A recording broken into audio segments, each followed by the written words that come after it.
I got to tell you, off camera, you and I were talking about something. Now we're going to go to something cool. Okay. Well, we've been in something cool, but like I work with a lot of athletes when they get out of their career. They made this massive sacrifice all their life to get to the NFL. They make that thing happen. They're only willing to do it once. Right. And when that's over, their identity's set on that thing forever, and they just repeat the stories from that time over and over. That's right. And I watch them have such a difficult second half of their life. I try to help them with that.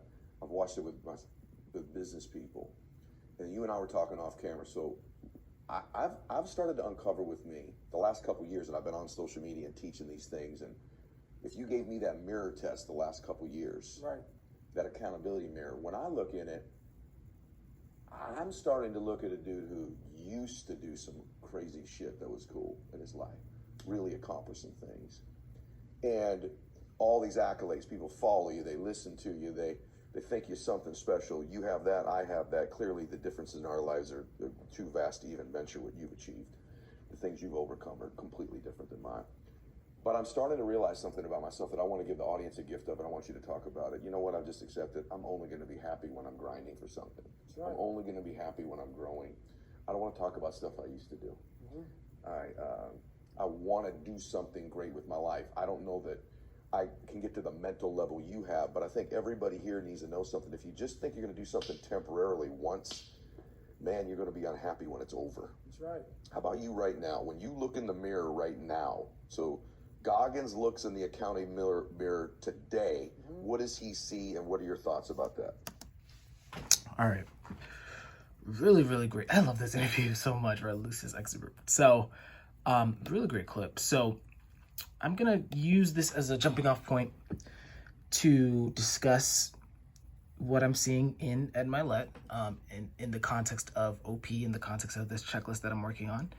You know, so I've been kind of kicking his ass in at least one video that I put out previously, where I kind of called him scared and things like that. I was probably being a little bit inflammatory when I was saying those things. But this section, right after, Goggins is talking about suffering and things like that, where Ed Mylett opens up, I think is a very beautiful, very, very beautiful thing that happened, but then also a very beautiful example of several aspects of his type. So let's first of all, let's break down, I would say, the most important aspects of his type. So Ed Mylett in the system is objectively typed as double masculine, okay, TESI, blast, play, consume, sleep. Okay, so basically, the most important aspect of that is that he's a decider, right? So he's processing people all day, right? He's processing where he stands in relation to the tribe, his self, the tribe. He's processing decisions, what people do, what he does, what's fair, what's not fair, things like that, right? And then importantly, he's also DE, right? So DE is defined as, frog in pocket. So he's always kind of pointing at other people. He's hiding behind the tribe that he's trying to help, right? He's trying to include everyone, and he's not allowed. And then there's also a desperate idiot energy that kind of comes out, right? Where I want to help you be better. I want to help the tribe. I want to help everyone else. So at first glance, with that clip that I just showed you, or that excerpt, it kind of seems like he's just talking about his saviors, right? First of all, he repeats pretty much what David said. So he's saying the same known information, right? So he's basically reblasting it back, which there's no problem with that. But I thought that was pretty funny, because I don't think he realized that. But, at first glance, it's like, okay, he talks about he's trying to help all these other people perform at their best, and he's kind of criticizing all these other people, much like kind of what I'm doing with them, right? That's the DE story. So he's pointing out how, they're struggling and how they're not applying the truth that David is talking about. But then he starts opening up, and the way that I could see him open up is he starts moving in a more uncomfortable way. There was even a point, let me mute this, but there was even a point where he starts shifting in his chair in a very uncomfortable way. And this is more so where he's talking about himself, right? You see him kind of doing all these awkward shifts. And then look at him looking down the whole time, right? Let's go back here. And this is when he's talking about himself, right? So he's looking down. So all of these body languages, all of these cues is that this is a demon state. So whatever's going on, he is opening up to something that is very vulnerable to him, but is probably going to be the source of his greatest strength, right? And so what would that be? Now for the EJ, for him specifically, it would be feminine FI. So let me break down what that is. So DI, let's start with that. DI is the me story, right? I want to be the cool guy. I want to be the significant person in the room. Talking about his standards and talking about, you know, his expectations and not really mentioning other people. Combine that with the feeling, right? So feeling, talking about priorities, values. There you go. Communicating with his emotions. And then finally, feminine DI is more so disagreeable and shoving on others according to the definition. But I might need to add to this. Feminine DI is usually kind of uncertain about their identity, even if it's a savior, right? There's more of a movability. There's more of an uncertainty with that. And I think the beauty of what he does in that clip, which is still playing, I guess, is that with Ed, you know, he does start talking about how he helps other people, but then he points back to himself. He's like, when I look into the accountability mirror, rather, I see someone who stagnated. I see someone who has lost the path, and I'm realizing for myself that I want to be grinding for something and working towards something significant. And I think even he says verbatim, I want to do something great with my life, right? Which is DI. That's the significance, right? The desire for significance. And him admitting to that, yes. So again, when he's admitting to it, he's looking down, he's embarrassed, he can't even look David in the eye with it. You know, he's shifting, but that is probably the most honest part of this interview, probably even more so than what David Goggins is talking about, right? You know, and I admire him for that.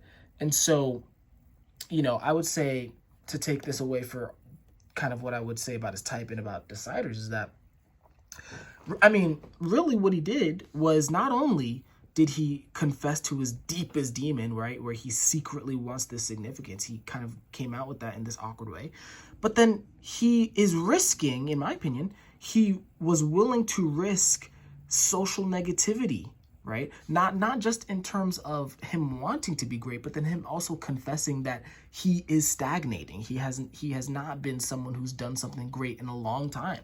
And so for him to share that and to be perceived in this lesser light, you know, especially in the eyes of someone who he clearly admires, right? David Goggins, you know, there's a beauty to that. And I would say for deciders, or specifically maybe more so for EJs, but I would say for all deciders, yes, it will look awkward and it'll look uncomfortable, but the greatest strength is to finally admit to that other decider that you have, to finally bring that out into the open, right? Bring that to light. And I think with him, you know, I guess what I would say is, given his type, right, in OP, and given just how uncomfortable he clearly was, it's very rare, you know, that's a very rare accomplishment for him to do that on camera, right? You know, I think the original interview had like millions of views as well. And so I guess there's two key takeaways, and I'm rambling a little bit like I tend to do, but with the deciders, again, specifically more so with the DEEJ, you know, there is a discomfort, and you can see it in the body language and you can see it in the tone of voice. There's a deep discomfort with talking about significance, talking about, you know, what they want, talking about themselves. There's a deep discomfort with that, and you could see it, much like how I pointed out.